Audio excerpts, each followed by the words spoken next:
The Fantasy Footballer Studio is sponsored by Walmart.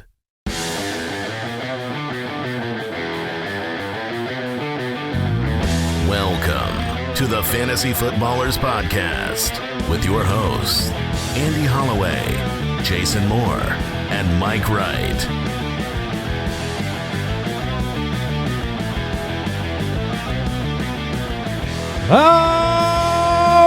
Welcome in.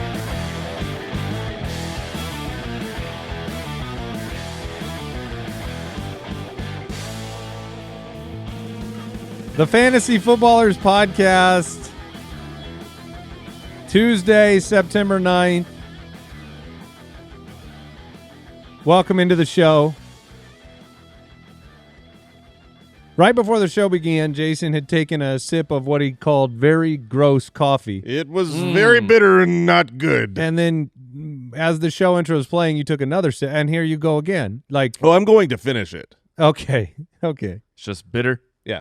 Is it bitter like your... Sometimes you have to do what you don't want to do. Bitter like your losses to me this week, Jason? Oh, that's what? Plural? Honestly, plural losses? Yeah, plural losses. Just the two most important Oh, leagues. Mike right, Mike wrong. That's true. Yeah. I'm Mike now. You wish.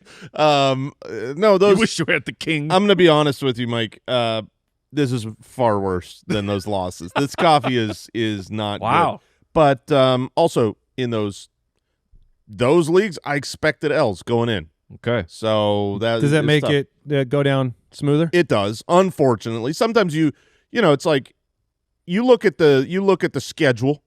You know, the NFL teams, they go out and they lose to the Bills, and they go, dang, I wanted to win that, but it's the Bills. You go out and you lose to the Saints, and you're like, oh no, kill me. I got it.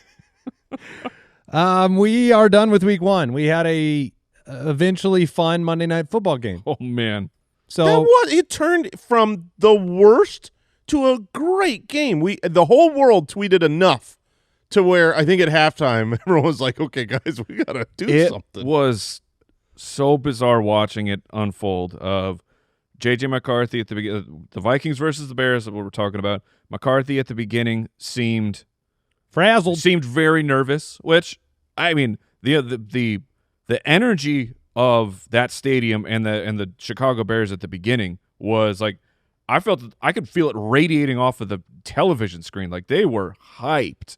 And so it took a while for McCarthy, and Caleb Williams starts on 9 for 9 fire, and yet I'm watching going, I don't think he's playing that well. I mean, but it's like, to say that out loud, it sounds real stupid. He's literally completing 100% of his passes, but he is, and he's looking so athletic. Eventually you had the freaking laser cannon down as he rolled out. He's got an unbelievable arm. I mean, there were throws and plays in the game that were elite. Yes. But it has been sort of his story to intermix that with mistakes and looking incompetent. I thought he got to 10 of 10. He did. I think he got to 10 really? of 10. And then he finished 21 of 35. I had we had like a group that was all doing the same kind of prize picks lineup, and I took the less on 65% completion percentage for Caleb Williams. He comes out 10 of 10, and I'm like, well, I lost that one. Did you end up winning that? Yeah, yeah. He finished at 60%, and if you start 10 for 10, you got a big lead. The rest of the way, it was wild. It kind of felt like the scripted start to the game went really well for Caleb, and then, it's hard. You don't want to make season-long conclusions from a game in which you're facing probably, one of the best defenses in football in Minnesota.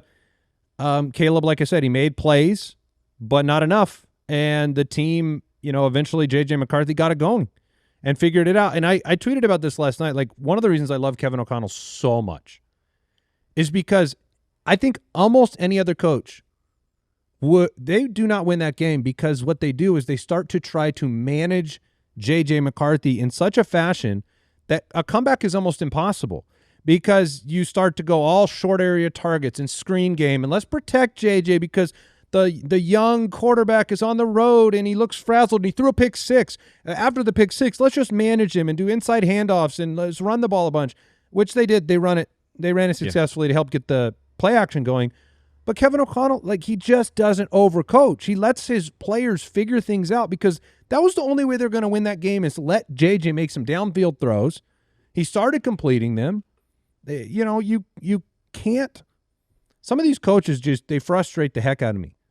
And Kevin O'Connell is just one of one. It was very Phil Jackson-esque in the sense that very zen. Yeah, you just let him go, and it was funny too because I remember at one point after the pick six, you saw the quarterback's coach, the offensive guys kind of talking with JJ, and you look at the head coach, he's just stoic, no problem. He's not over there kind of like trying to rally him up, and it's just like, let's keep pressing forward. And it was an impressive game from the Vikings to overcome, in a harsh environment, such a bad start, because it was a bad start, yes, opening first half for them offensively. What, 17-6 long into the third? I mean, it was an impressive comeback. It gives you a lot of hope for McCarthy. I don't know what it does for Bears fans other than make them feel the same way they felt for a long time, which is, Ben Johnson's aging fast. He is going by the end of this season, like a presidential term. Presidential term. He is. I just watched his press conference, and it was like he is doing an outstanding job of trying to not show how upset he is. It's like he's talking about the like, we all have things to work on, myself included. I made plenty of mistakes, trying to say the right things, but you can see underneath he's like, oh, I told him to kick the ball out the back of the end zone. There was that, and just the plays that Caleb missed. I mean, there was DJ Moore wide open. DJ Moore touchdown. That is like, can't miss that. You cannot miss that throw. Can't miss that throw. But he did, and Minnesota ends up stealing the win on the road. Jordan Mason is a dog. Yeah, I mean, it was crazy because both of the running backs did a great job in this game. Jordan Mason was much better on the ground than Aaron Jones. Aaron Jones had the big touchdown catch and some blitz pickups that were impressive. Still looks like he has some juice, but they did the right thing. They went to Mason, the Mack truck, who can just, he just ran with a ferocity that opened up the entire game. JJ got into the end zone. And, there will be reinforcements coming for Minnesota. Jordan Addison will come back after a couple of weeks, which will help things out. And it was fun to see. I want to invite you, before we get into the waivers today, to head over to jointhefoot.com.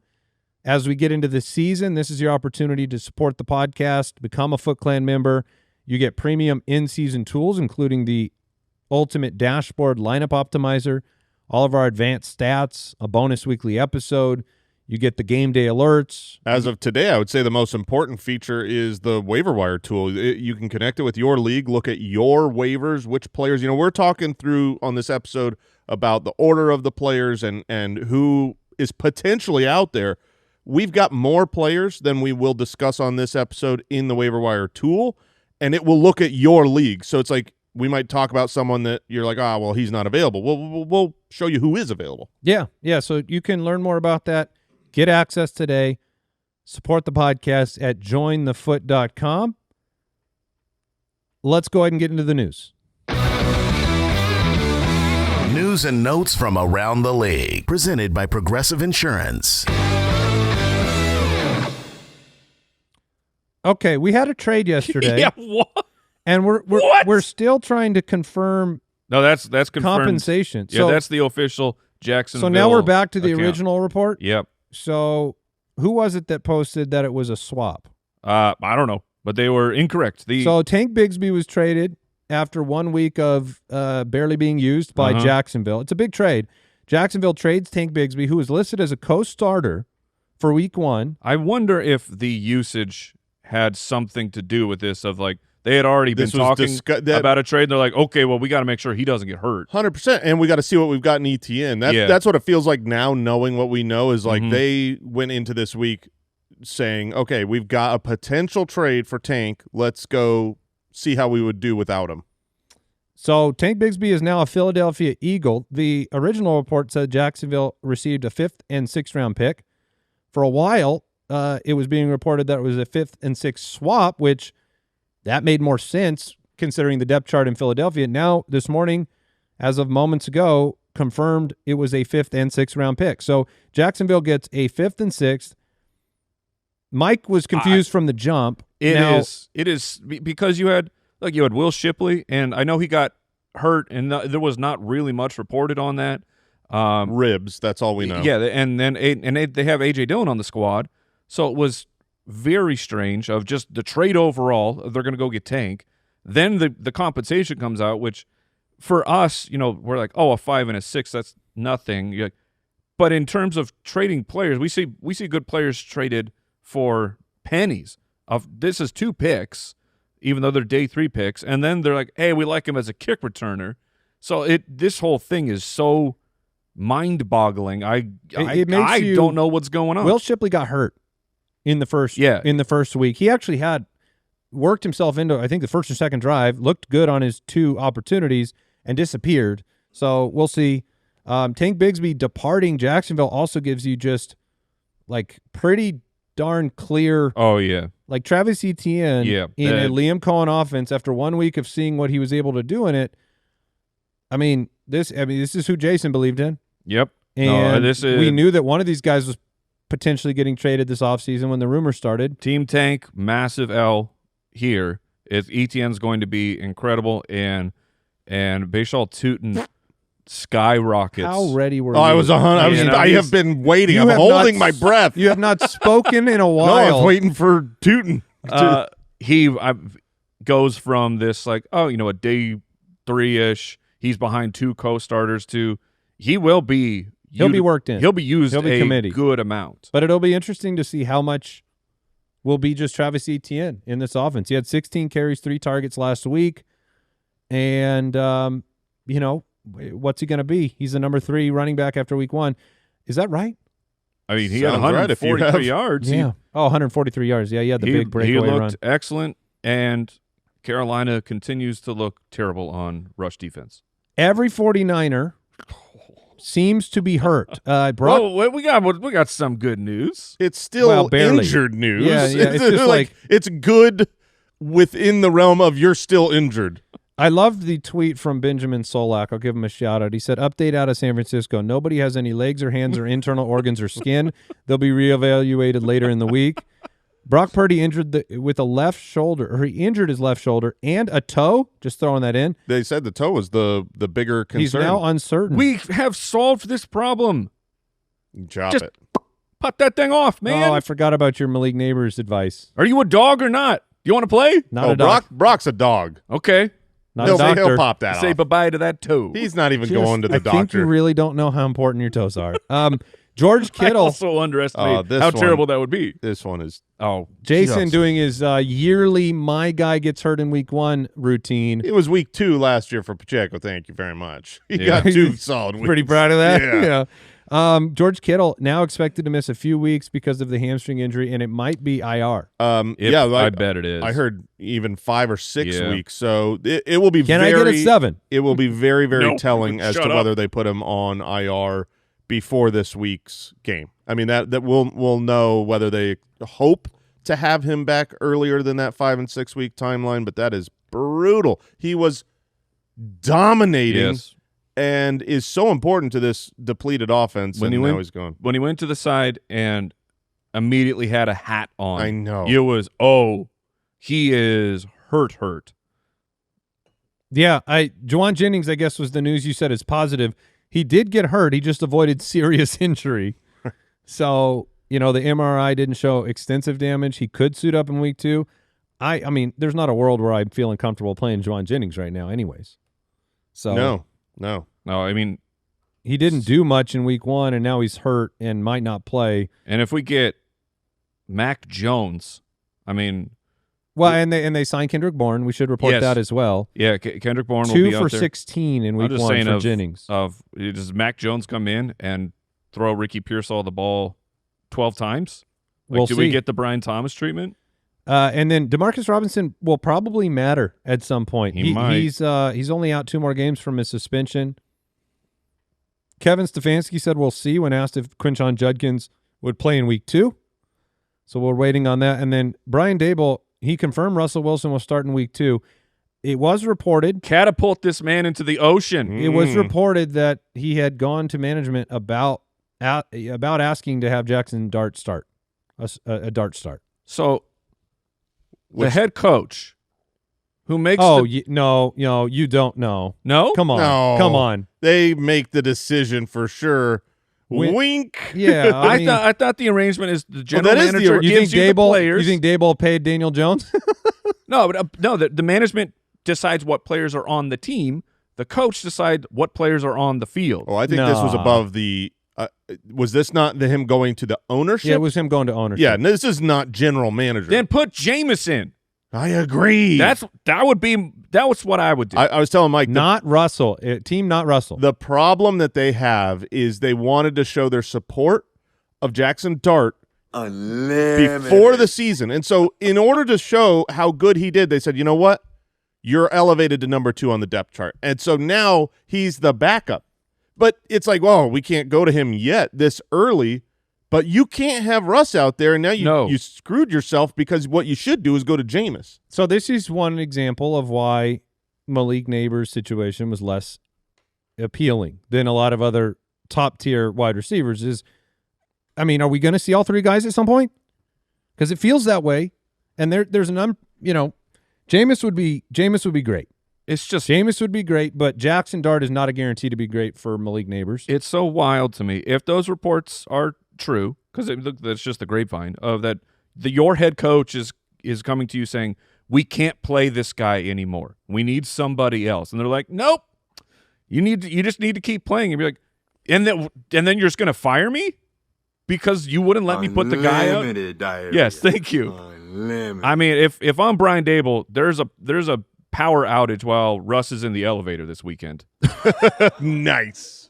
It's not falling, people. It's just stuck. Right. No, there's nothing wrong with that.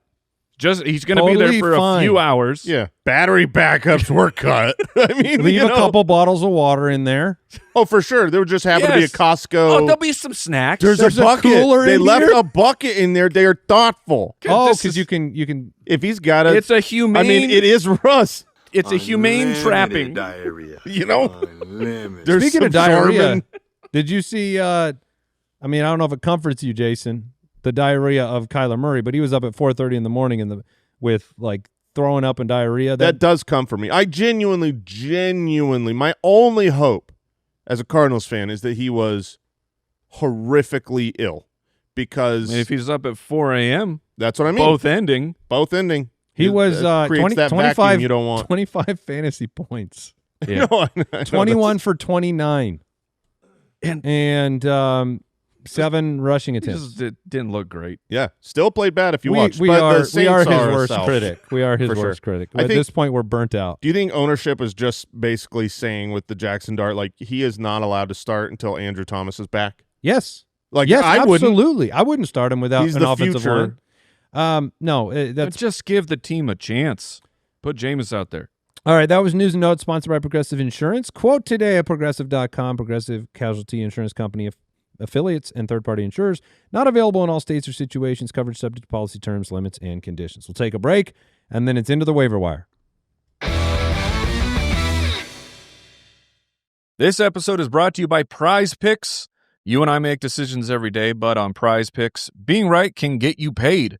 Don't miss any of the excitement this season on Prize Picks, where it's good to be right. Look, Prize Picks is the best way to win cash this football season. Which players are going off? Which ones are not? Make your picks in less than 60 seconds and turn your takes into cash all season long on Prize Picks.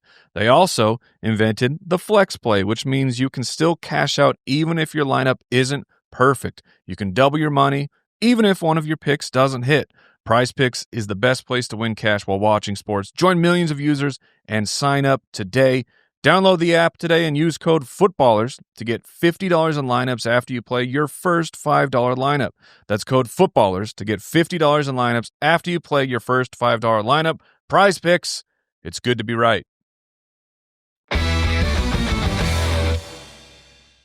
All right, it is week 1. It is time to find some options on the waiver wire. The Waiver Wire, presented by Walmart. All right. Well, I'm curious. Before we get into the names, we're starting at running back. We'll go to wide receiver, tight end, and we'll get into our streams of the week at quarterback. But, like, I would love to know just how you look at the waiver wire in week 1, right? Because, you know, we don't want to overreact to player performances. Very, very, very frequently you have week 1 performances that, you know, they're great. They disappear. They fade into nothingness. You don't want to waste all your fab or your waiver priority.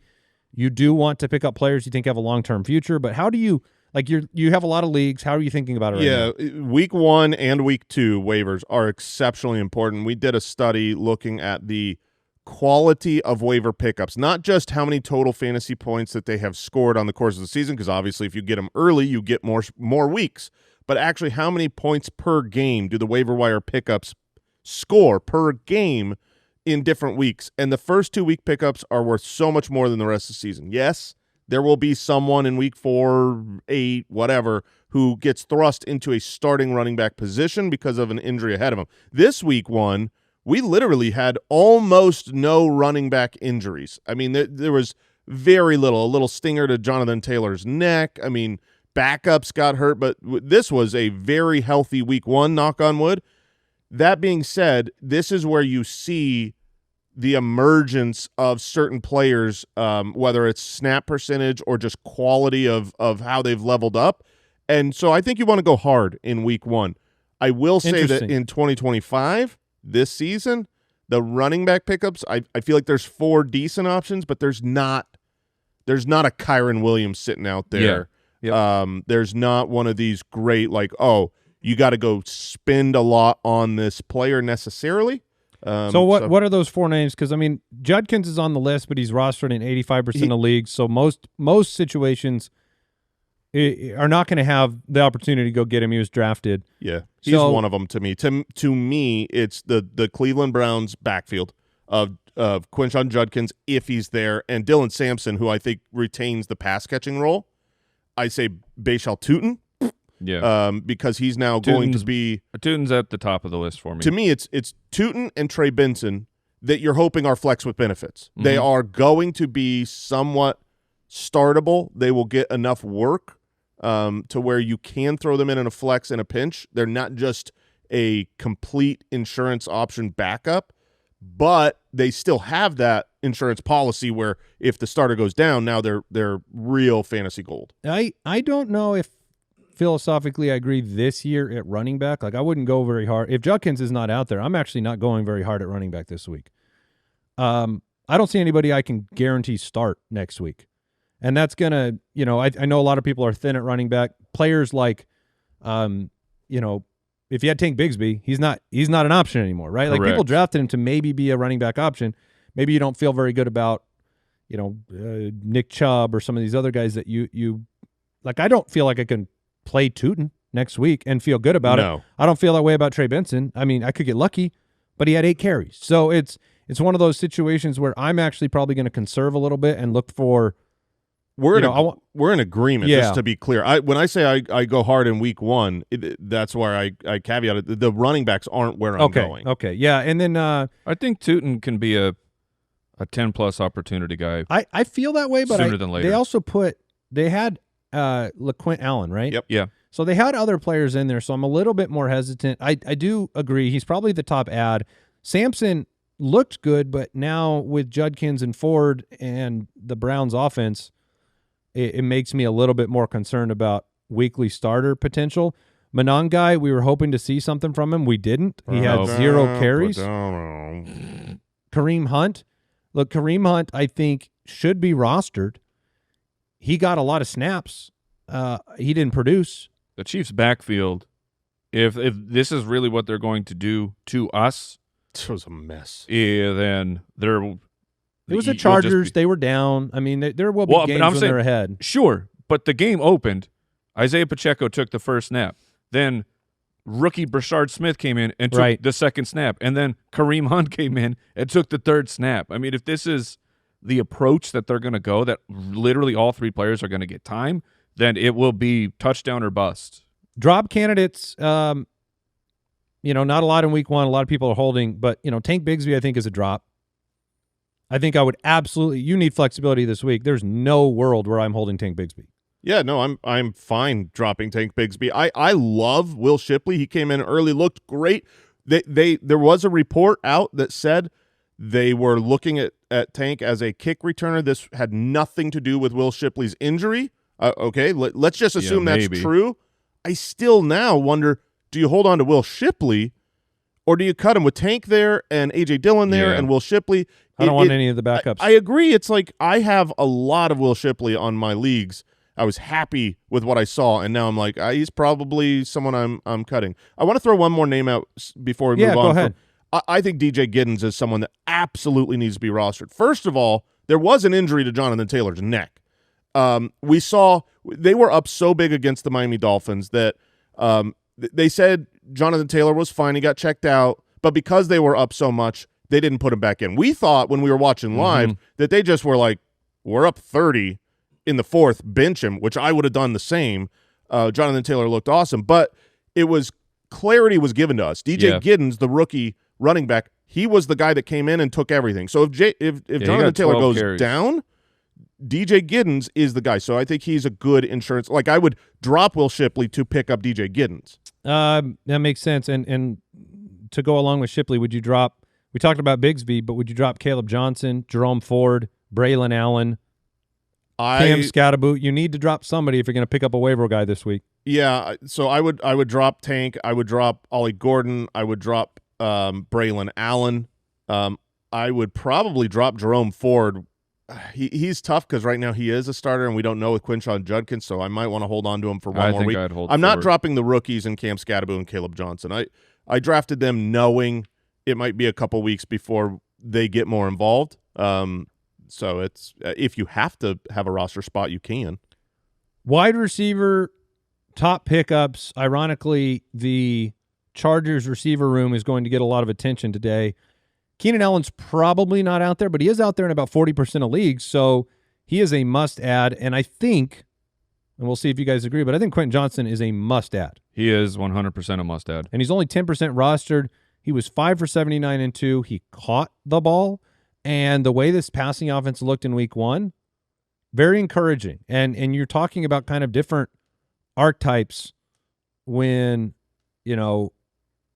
Keenan, McConkey versus what Quentin Johnston brings to the table. Quentin Johnson has the high potential upside. We talked about yesterday the stat of, when you're scoring more than 21 fantasy points in a game. Quentin Johnston's had 4 of those since the beginning of last season. You remember how many touchdowns he had last year off the top of your head? I don't. I know 7. It was a lot.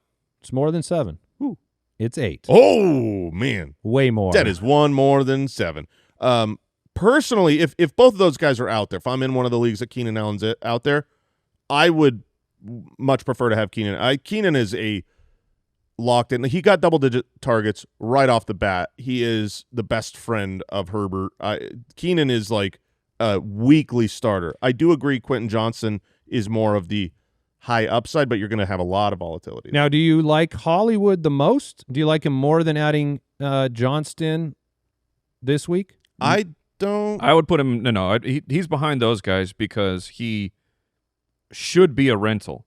I mean, hypothetically, if everyone stays healthy for Los Angeles, those will be the 3 guys. And where Hollywood Brown, he was a product of necessity. Of you lost Worthy right away. Did we get a Worthy update on the shoulder yet today? I have not seen. Okay, I haven't seen anything either. But I expect him back at some point, and then Rice will be back. It's not that he is a good rental in the time being. You get Philadelphia, the Giants, and Baltimore. You actually want them losing. Sure. Right now. Yeah, because you want 16 targets. But so he's compared to Hughes and Keenan Allen, it's just for a chunk of time, which should make him cost less. He was awesome. My only worry there is that because it was in a game plan that expected to have Xavier Worthy there, and then this is what they kind of threw at the wall. I don't know if going into another week, maybe rookie Jalen Royals gets more involved. Well, I mean, he's hurt. Is he not? He was hurt for week 1, so I don't know. Tyquan Thornton will score this week, by the way. Oh, is that a that's a touchdown? Touchdown guaranteed. The first one of the year. Wow. Tyquan Thornton. Wow. Of the Kansas City Chiefs will score this week. Okay. The touchdown will be 42 yards exactly. Okay. And, Getting a little big for the britches over there. That's a must start.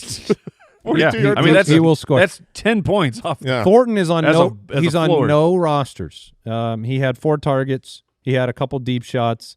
He will guaranteed score this week. Cedric Tillman is a must-add. 8 targets, 5 for 52 and 1. Tillman started alongside Jerry Jeudy. He also, like Jerry Jeudy, threw the ball up into the air to be intercepted on behalf of Joe Flacco. I think there's an argument that Tillman is more valuable than even Quentin Johnston. No, I'm fine with I'm fine with Tillman being the number 1 ad. I really am. We've seen, I believe, 4 games now without Amari Cooper where Jerry Jeudy and Tillman played the full games, and in those games, both were outstanding. But I believe Tillman has even more receptions. He had the year 2 kind of breakout happening last year before the concussion. They shut him down for the rest of the season. The fact that he came out week 1, 8 targets, and he's got Joe Flacco. Now the schedule coming up is difficult, but I really like Tillman. There's a name that I think is worth spending some time on. Yeah, I'm going to love it. Only 4% rostered, only 23 years old. Got some badonkadonk. From Wide Receiver University. Don't forget. Yeah. Oh, you're ahead of them. And what I saw on the field for New England last week told me that, Demario Douglas had 1 catch. Stephon Diggs looked irrelevant in the offense. I thought he had 2. I saw JJ put out the craziest stat line for Douglas was 2. Yeah. Read the stat line. 2 for -2 with a touchdown. Look, What? but it was more about Diggs. It was more about so far. I know Diggs could be coming back from the ACL, but you're older. That you also just aren't Diggs. Kayshon Boutte is the name. Yes. Kayshon Boutte is 23 years old. He really, really flashed at the end of 2024 with Drake May in a time when you weren't paying attention. He was the wide receiver 11 and the wide receiver 4 in 2 of the final 3 weeks of the season. He plays a ton of snaps. He had 8 targets this week. You talk about a wide receiver room where you're trying to find Kyle Williams and Demario Douglas and Stephon Diggs. Hunter Henry always does his week 1 thing. Mm-hmm. It was Kayshon Boutte that makes you – I think it's going to stick. I do too.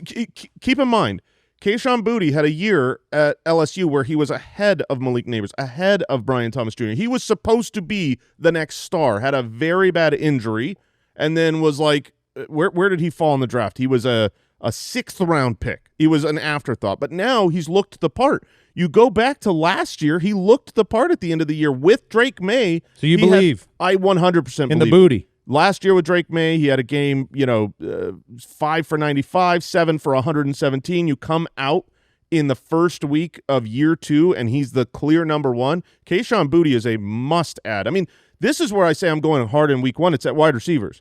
Keenan Allen, Quentin Johnson, Cedric Tillman, Kayshon Boutte, and a sprinkle on Hollywood. Those are like Those are the main I'm ones.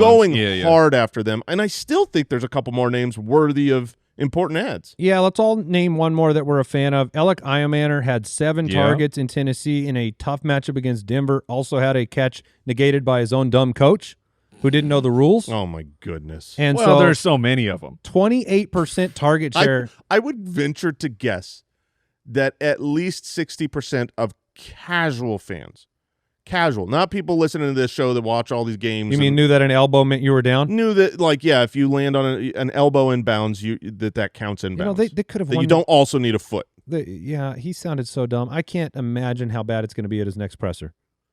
Because they're going to – I mean, how do you answer that? I was thinking about this morning. So for those that don't know, Brian Callahan, head coach of the ever-frustrated head coach of the Tennessee Titans, didn't challenge a play where Iamaner caught the ball, got an elbow down before his feet landed out of bounds. And in the press conference, he literally says, he goes, well, you need 1 foot after an elbow. You can't just get an elbow down, which is wrong, completely wrong. But now how do you answer that if today? Right, today. Let me do it. Okay, here. all right. Am I Brian? You're Brian, okay. yeah. Coach, yesterday you mentioned that, you didn't challenge because of the elbow foot rule. Obviously, the elbow is they're down. Why did you – any thoughts today? Yeah, look, in the moment, opening week, blah. I'm showing up to the presser with a big oversized prop that says rules. And just be like, you're playing it up? I thought you were bringing a newspaper. You were going to just hide I'm behind. either bringing that book or I'm bringing a smoke bomb. It is a real smoke bomb's a good Smoke idea. bomb. I think you've got to come out and lead with it. Genuinely, he needs to come out and say, I obviously made a mistake. I obviously made a mistake. I'm an gonna idiot. own that. It'll be fine. I've hired someone to be my rules expert. Get the freaking Madden teenager onto your coaching staff to manage your clock, to know all the rules, because they know them. Is that the catch child as well, or is that a different person? The catch child used to be the catch child. Yeah. They grew up, played more Ironically, Madden, and now they graduated to the rules analyst. All right, so Alec Ironmaner, still the name I'm going to bring up. 28% target share for Cam Ward. Cam Ward was very inaccurate in week 1 facing the Denver defense. It will get better for him, and Ironmaner was an every down guy. If you still believe Calvin Ridley can do something, I think Ironmaner, you give him a week. 7 targets is a lot. I'll bring up 2 names quickly. One is Kendrick Bourne. We mentioned that the San Francisco 49ers signed him. I would not play him if Mac Jones is the starter, but he will cost you nothing. It's a $0 bid. Another one that is available in about 40% of leagues. He was drafted in some places. Darnell Mooney, we don't know if he's playing week 2. Mm-hmm. So don't spend if he's out there, but we don't know that Drake London probably I don't think Drake London plays this week. We don't think he doesn't. We don't have an update yet, but just usually if it's an AC sprain, I mean maybe he does. I don't know. We don't know for sure. But there's a chance that Darnell Mooney is out there and Drake London is not. And if he is, then he's like a must start type of player. Mike, do you have a name? Have we gotten through them all? I mean, it's more like the in the neighborhoods, it's like take a book, leave a book. Like you've seen those. Like Romeo Dobbs is like that with the waiver wire. Oh, for He's sure. just like, hey, does your team need a wide receiver this week? Just pick him up, but then put him back on the waiver wire when you're done. Even with the oversized helmet? He looks so funny. But also, Chris Olave. Oh, please, why are you not wearing his should the be Guardian? Twice as big. Yes, how big can you make them? Let's find out. Can you do one? Can you bring the bicycle pump and just put the just pump it up a little extra? I was thinking one of those plastic gerbil wheels that you just get up on. Sure. Put your head in there. I mean, I would do. There was a play. everything. There was a play against the Cardinals where he took a hard hit and he stayed down a little bit, and it wasn't a hit to the head, but it sure looked like it rocked the brain a little bit. Well, I honestly thought he got up real quick to try to pretend like he was okay. Drop candidates that are coming in off of Twitter. Cooper Kupp, who looked like not good. Yeah, I'm fine dropping Cooper Kupp. Josh Downs. Josh Downs played, again, only the slot role. Yeah, it's concerning. Tyler Warren is probably the number 1 target for this team. He was in week 1. Michael Pittman is ahead on the snap percentage. I'm fine moving on from Josh Downs. He's not a must drop. I agree. And Jaden Higgins. And just remember, Josh Downs is coming off of the injury, so there's a chance that he was slow played as well. I personally would definitely not drop Jaden Higgins. The opportunity is there. I watched all of his routes this morning again, and he wasn't on the field as much as you want. Now, Kirk could come back here, though, in a couple weeks. Sure, but hopefully by the time he comes back, Jaden Higgins has worked his way up to an 80% snap player. Juwan Jennings with the injury. And I'm fine dropping him. I'm not waiting around to have him come back slowly. I'll pick him back up off of waivers when he's back, but he doesn't need to clog a roster spot. We do have a weekly targets per route run report on the website by one of our writers, AJ Passman. You can check that out at thefantasyfootballers.com. We'll take one more break, come back with tight ends and quarterbacks. Foot Clan, draft day is on the way. You got your rankings, you got those sleepers, you got your can't miss picks, but you know what? You need sometimes a backup because, well, even the best fantasy football team in the world doesn't go according to plan. Sometimes those starters, they don't show up. Wouldn't it be great if you could have the same peace of mind everywhere else? With Progressive, you get more than just a policy. You get a playbook full of coverage options you can count on for your home and for your auto. Want to customize your protection? No problem. You can build your coverage just like your fantasy team, making sure that you have the right players in every position and a backup when you need it most. And when life throws an audible like a fumble in the driveway or a hailstorm at home, Progressive is there with 24/7 support. Don't get caught without a great backup. Visit Progressive.com to quote today. Progressive Casualty Insurance Company, affiliates, and third-party insurers. Not available in all states or situations. Coverage subject to policy terms, limits, and conditions. All right, time to get into it. Tight end position, really tough to chase tight ends. Yeah. I think there's some guys to chase. There are at least 5. I was going to say I got 4. I would say 4. I'm going 6. Okay. Yeah. 6, 7? Nice. Harold. The youths. Love it. Yeah. Harold Fannin. You feel Falcon bad. is rubbing his face. He was not happy with that. See that? Yeah. He's like, you old men aren't allowed. Jason, would you mind? Oh, yeah. Hold on. Hello, No, fellow. how about now? Can we do it now? Are we cool? All right. Backwards caps? This is what happens, man. You become the old guy, and then you take what's cool and you do it, and you ruin it. And you ruin it for everyone. See, I didn't even know there was a hand gesture, but my daughter did that this morning. Oh, man, come on. Yeah, come on. Yeah. No. She was doing she made the 6 and the 7. Oh, that might be That's new. next level. Yeah, that might be new. She might be breaking that out. She might have. It's a trend starter. Yeah. All right, listen. Let's talk tight ends. There are some interesting names. I don't know if you're including Hunter Henry. I'm not going to do that. He was when I moved up to 6. Yeah, I figured. Yeah. But for me, the more interesting names: Harold Fannin Jr., rookie tight end, collegiate sensation, 9 targets, 7 for 63. When you look at Cleveland, I've got a different point of view here. I don't know. It does hurt David Njoku, yes, to have Harold Fannin Jr. involved. Both of them were on the field a ton. That's the point, though, is they run a ton of 12 in Cleveland. So I think you're going to see Njoku and Harold Fannin Jr. on the field a lot, and you're going to throw the ball a lot as long as Joe Flacco is your quarterback. So to me, Harold Fannin is a great, we've had rookie tight ends make a huge impact for years. We already had 2 in week 1. Harold Fannin, Tyler Warren, both of these guys made a big impact. Didn't see that from Colson Loveland, but no. Fannin is a must-add to me. I completely agree. The scouting report coming in, we talked about it. He had a bad combine, and he played at a smaller school. He's not an athletic profile. And I remember watching the film, and what I said on him was it's so weird. You watch him, and he runs like he's got lead in his feet. You don't understand why it works, and it works every single play. And my landing spot was I'm in on believing Harold Fannin is great. He had 117 receptions in college as a tight end.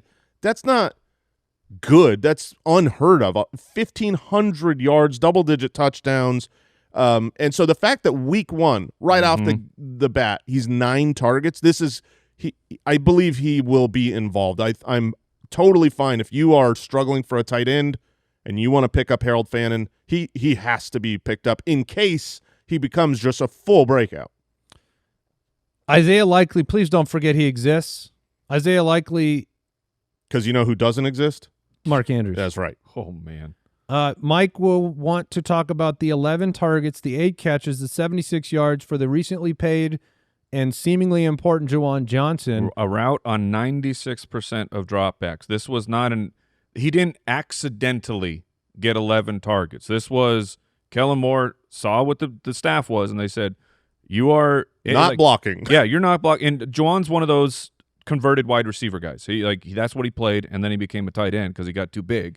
But he built up that skill set. Both, I'm really struggling between Fannin and Juwan, who I would target because I think that they are both crucial must adds for all 12 team leagues out there. Juwan was 62% of his snaps was in the slot, and if you recall the times of when Kellen Moore was on Philadelphia, he was like, oh man, if Devonta Smith is in the slot, that is an important role for the Kellen Moore offense. So I'm very in on Fannin. I'm very in on Juwan, to the point of if you're looking at you're looking good, and you're like, I got this one guy I can get rid of. I wouldn't mind literally blocking people from getting one of those tight ends. I think you don't want your opponents to get them.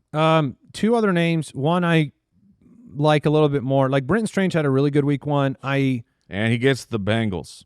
I could see that. He was 4 for 59. It was a weird off day for Brian Thomas.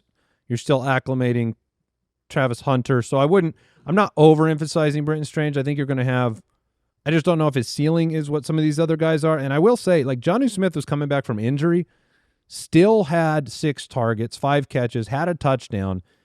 I no, we don't like it, but Arthur loves this dude. Like, I can't imagine there's not design Johnny Smith plays 5, 6, 7 times a game, every game, forever. No, I agree. He was one of my 5. You know, I think the tight end and wide receivers are very deep for good pickups, and you can never, most people don't have a good tight end, so take your shots. I agree with Mike. Even if you've kind of got someone that's like, you don't have one of the top 2-3 guys, or you lost George Kittle, but if you've got a decent, you've got Hawkinson, who did very little, but obviously you're not going to start most of these guys over Hawkinson next week, but you're not sure. Right. Pick up one of these guys as a backup.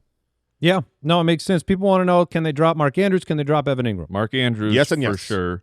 It might be yes and yes. Yeah, yes. Evan Ingram is with the injury. Because he is the injury. It was a calf. Is that right? Yes. Yeah, defensively this week, Arizona, they were probably rostered in week 1 against New Orleans, but they have Carolina this week, which is great. The Rams looked awesome on defense in week 1. The Rams. They're probably the best pickup 100%. because they faced Cam Ward. Now, they're in Tennessee, but that seems like a great pickup. Their defense was so good. I know we talked a lot about the offensive line problems for the Texans, but part of their offensive line problems was the Rams defense. I think they're going to be one of the best this year. San Francisco plays New Orleans, who Arizona played last week. San Francisco, 59% rostered. The Patriots play Miami. Miami looked incompetent. Patriots, they are going on the road in that one, 26% rostered. And then Dallas, just 5% rostered, but they play the Giants and they're at home. And Russell Wilson named Week 2 starter. Yeah, that makes Dallas pretty attractive there. So you can see all the waiver wire rankings on the website, thefantasyfootballers.com. And like Jason said at the top, the Ultimate Dashboard, customized waiver wire rankings for your league, for each of your teams in the Ultimate Dashboard. And you can get access to that and a ton of awesome in-season resources and perks, including all the resources are on the in-season app as well. So you can go, if you're on the App Store, just type in Fantasy Footballers, and you will get the app. And if you're a Foot Clan member, you get access. I've been spoiled. Like, my child got in a car accident, unfortunately, a couple weeks ago. And we were down What a loser. I know, right? We were down to 2 cars. You got to fill in the context there, man. It sounded pretty bad. My kid got into an accident last week, too. So mine was not my kid's fault. Anyways. Boom, shakalaka. You brought that up. Yeah, you did call him a loser. Anyways, my point is we were a 3-car family for a couple months. Everybody's okay. 16 years old. Yes, everyone in all situations is okay. But we were my insurance. We were down to 2 cars, and it was like, oh my gosh, how are we going to be a 2-car family? And it's like we were a 2-car family for 16 years. After a couple months, it's impossible. That's how I feel about the dashboard.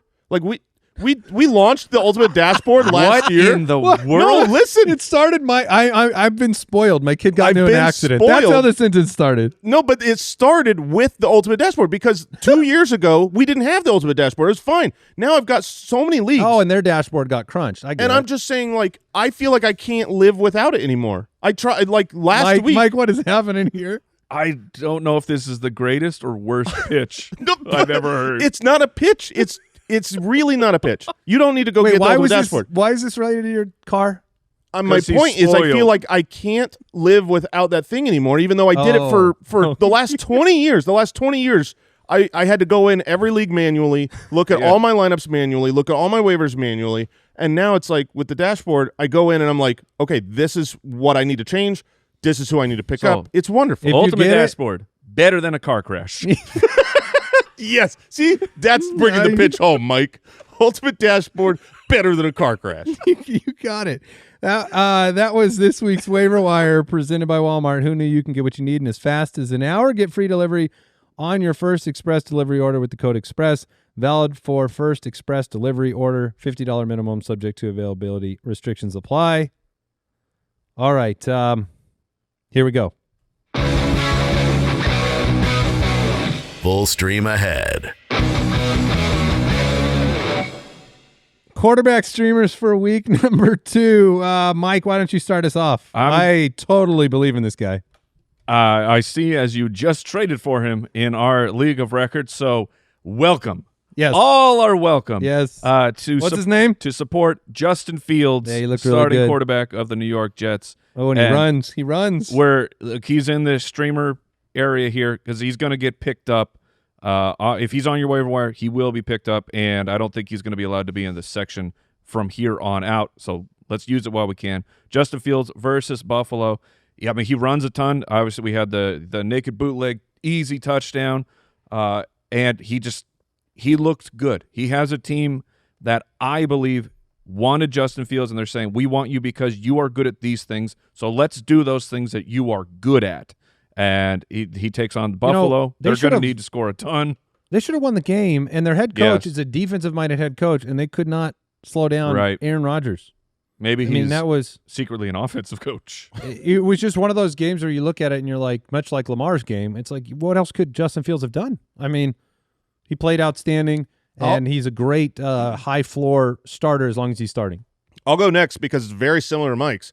This is another Justin who is on about half of waivers, and I don't think we'll be able to say his name again the rest of the season after this week. I agree. Personally, if this guy's on my waivers, I'm going after him no matter what because I'm a believer. It's Justin Herbert. Are you going after him or Fields? I would go after Herbert over Fields. Okay. Personally, I believe in what we saw. I'm very curious. We have tomorrow we're doing an overreactions episode on the Dynasty podcast, and I looked at the show doc, and Kyle has put in the Justin Herbert the passing volume of the Chargers. And now I don't currently know, we're surprising each other. I don't know if he's saying we're overreacting to the fact that he threw the ball so much against the Chiefs and that might have been the game plan, or if he believes that that's what it is going forward. Personally, I believe Justin Herbert is going to be awesome this year. I think we all saw the potential for this to be an outcome this year, but I'm buying in after week one because he was incredible and because he has the weapons. Why would you go away from We did list the top waiver option pickups are two of his wide receivers. Yeah, exactly. You've got Ladd McConkey, Quentin Johnston, you've got Keenan Allen. It's going to be a really good year for this team. He needed more receiver weapons last year. Yeah. If they get ahead by running the football, they may keep running the football. I think those games will happen, but more often than not, I think Herbert, I don't know why you can't look at him through a similar lens as Baker Mayfield. Like Baker's somehow in our normal start category. Mm-hmm. I figure Herbert will be there. Harbaugh came out and had one of the greatest quotes, which was his job is to make Justin Herbert a Hall of Famer. And I agree, right? He's not going to the Hall of Fame probably without a Super Bowl. So, I mean, that is his job, right?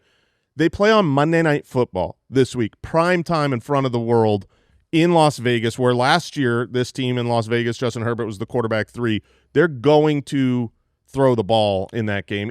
And obviously if they're up a bunch of scores, they'll run it out, but they're getting up a bunch of scores by Justin Herbert touchdowns. Drake May against Miami is my stream of the week. Miami laid an egg last week, made Daniel Jones an all-star. I mean, we could probably talk about Daniel Jones as well in this segment, just to ask the question of do you believe? We just all want to see it at least one more. Definitely, we do. But May gets to play Miami, and hopefully, Drake May, J.J. McCarthy, Michael Penix Jr., Caleb Williams, honestly, all of them, some good plays, some bad plays. Some plays that look like, that's, Bo Nix, throw them in the category. I mean, these were all the sophomores that okay. Right. You look like a star on that play, and you look kind of bad on the next one. Yeah, Drake May. It's gonna be May. Okay. Yeah, we're bringing it back. Okay. It's not about the months anymore. It's about Drake. Why are you explaining it? Because, for those that... Would you trade Bo Nix for Justin Fields? No. Mike is literally... I mean, he literally has Bo Nix as his starter. I think the answer is yes for Mike. I'm just going to answer it for him. Okay, so answer it for yourself. It's tough. It's tough. Yeah, it's 1 week. Maybe take a breath. We have what are we doing tomorrow? We're doing some take checks. We're going to take a look at things we said in the off season that we think are working out and some things we think are not working out according to our perspective coming into the year and the way we were predicting things. We also have a Thursday night breakdown. We'll get into the mailbag, and then we'll move on to starts of the week, the matchup previews, the rest of the way. Hang out with us on the Discord, jointhefoot.com, become a part of the community, and we'll be back with you for an episode tomorrow. And don't forget, the ultimate dashboard. Better than a car crash. That's what they're saying. Goodbye, everybody.